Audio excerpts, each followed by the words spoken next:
بسم اللہ الرحمن الرحیم۔ السلام علیکم ورحمۃ اللہ وبرکاتہ۔ الحمد للہ وکفی وسلام علی عبادہ الذین اصطفی، اما بعد۔ حاضرین و ناظرین، یہ درس نمبر 1062 ہے اور آج سورۃ النحل کی 2 آیتوں کی تلاوت اور تشریح کی جائے گی۔ آیت نمبر 33 اور 34، 33 and 34۔ چلیے سب سے پہلے ان 2 آیتوں کی تلاوت کرتے ہیں، لفظی ترجمے اور ترجمے کے بعد تشریح کرتے ہیں۔ اعوذ باللہ من الشیطان الرجیم، بسم اللہ الرحمن الرحیم۔ هل ينظرون الا ان تأتيهم الملائكة او يأتي امر ربك كذلك فعل الذين من قبلهم وما ظلمهم الله ولكن كانوا انفسهم يظلمون فأصابهم سيئات ما عملوا وحاق بهم ما كانوا به يستهزئون صدق اللہ العظیم۔ لفظی ترجمہ یوں ہے، هل ينظرون، وہ انتظار نہیں کرتے، الا ان، مگر یہ کہ تأتیہم، آئیں ان کے پاس، الملائکہ، فرشتے، او یأتی امر، یا حکم آئے، ربک، آپ کے رب کا، کذالک، اسی طرح ہی، فعل الذین، ان لوگوں نے کیا تھا جو من قبلہم، ان سے پہلے تھے، وما ظلمہم اللہ، اور اللہ نے ان پر ظلم نہیں کیا تھا، ولیکن کانوا، لیکن وہ خود ہی تھے، انفسہم یظلمون، اپنے نفسوں پر ظلم کرتے۔ فاصابہم، چنانچہ پہنچی ان کو، سیئات، برائیاں، ما عملوا، جو کچھ کہ انہوں نے ارتکاب کیا، وحاق بہم، اور گھیر لیا ان کو، ما کانوا، اس عذاب نے کیے تھے وہ، بھی یستہزئون، اس کے ساتھ استہزاء۔ ترجمہ یوں ہے، کیا یہ کافر اس بات کے منتظر ہیں کہ فرشتے ان کے پاس جان نکالنے آئیں یا تمہارے رب کا حکم عذاب آ پہنچے؟ اس طرح ان لوگوں نے کیا تھا جو ان سے پہلے تھے، اور اللہ نے ان پر ظلم نہیں کیا بلکہ وہ خود اپنے آپ پر ظلم کرتے تھے، تو ان کو ان کے اعمال کے برے بدلے ملے، اور جس چیز کے ساتھ وہ مذاق کیا کرتے تھے اس نے ان کو ہر طرف سے گھیر لیا۔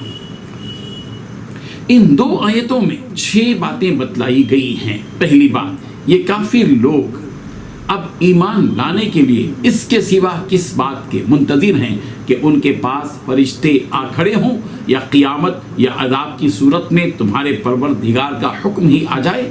دوسری بات، جو امتیں ان سے پہلے گزری ہیں انہوں نے بھی ایسا ہی کیا تھا۔ تیسری بات، اللہ تعالیٰ نے ان پر کوئی ظلم نہیں کیا۔ چوتھی بات، لیکن وہ خود اپنی جانوں پر ظلم ڈھا رہے تھے۔ پانچویں بات، اس لیے ان کے برے اعمال کا وبال ان پر پڑا۔ چھٹی بات، جس چیز کا وہ مذاق اڑایا کرتے تھے اسی نے ان کو آ کر گھیر لیا۔ بزرگان محترم، مکے کے مشرکین اپنے شرک پر قائم رہے اور حق کو انہوں نے قبول نہیں کیا، اور وہ اپنے دین پر قائم رہنے پر مصر تھے، جبکہ ان کے سامنے اللہ کے نبی موجود تھے۔ نبی کے معجزات کو وہ اپنی آنکھوں سے دیکھ رہے تھے۔ قرآن مجید جیسی مقدس آفاقی و آسمانی کتاب کا نزول ہو رہا تھا۔ ایسا پاکیزہ، فصیح و بلیغ کلام مکے کے ان مشرکوں نے کبھی سنا تک نہیں تھا۔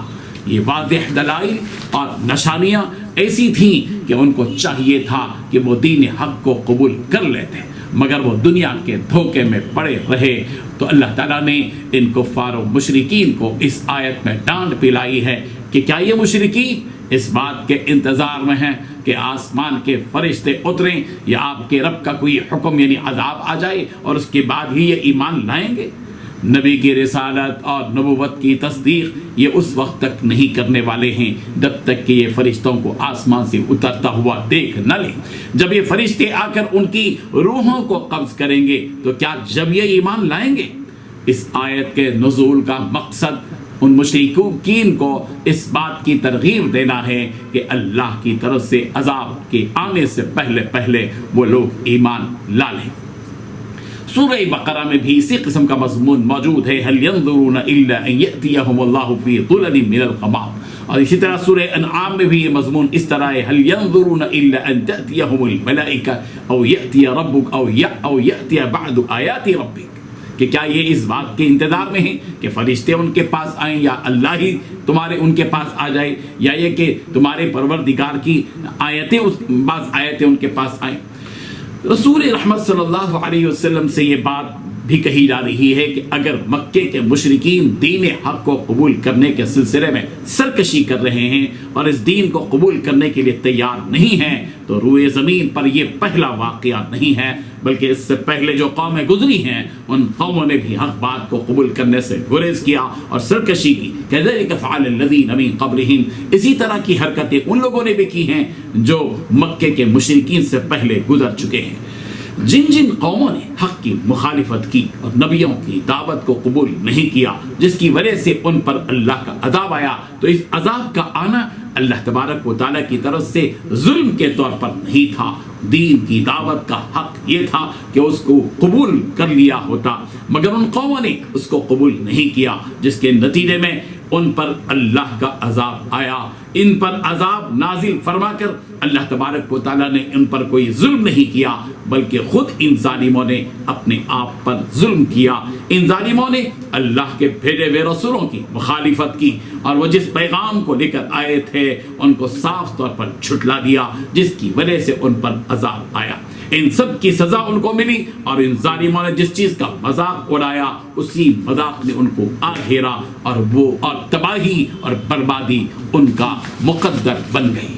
اللہ تبارک و تعالی ہم سب کو ان آیات سے سبق حاصل کرنے کی اور اللہ تبارک و تعالی کی توحید کو تسلیم کرتے ہوئے اپنی زندگی گزارنے کی توفیق عطا فرمائے۔ اللہ تعالیٰ اسی ایمان پر ہم کو باقی رکھے، اور ہماری موت آئے تو ہماری زبانوں پر اللہ کا وہ کلمہ ہماری زبانوں پر ہو اور ہمارا دل اس کی تصدیق کر رہا ہو کہ اللہ کے سوا کوئی معبود نہیں اور محمد عربی اللہ کے بندے اور اس کے رسول ہیں۔